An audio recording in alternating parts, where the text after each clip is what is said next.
vez se apresentou como a água da vida. Aquele que beber dele nunca mais tem sede. Jesus um dia se apresentou como o pão da vida. Aquele que comer dele nunca mais terá fome. Quando a Bíblia fala que Jesus, ou quando Jesus ele se apresenta como água, que quando beberes dela nunca mais terás sede, então significa que há algum outro conteúdo que, se bebermos dele, nós temos sede. Quanto mais nos bebemos, mais sede nós temos. E esse conteúdo se chama pecado.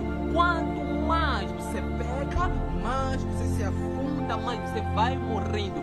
Mas existe um ser que se apresentou como a água da vida, e quando você beber dela, você nunca mais terá sede. Que sede? Qual é a sede que eu nunca mais terei? É a sede do pecado, é a sede da morte, é a sede do suicídio, é a sede da fornicação, é a sede da desobediência que Jesus ele quer matar na tua vida. Beba de Jesus, se alimente de Jesus, fale com você, não tenha sede, deixe de pois nada tem para te apresentar. Jesus é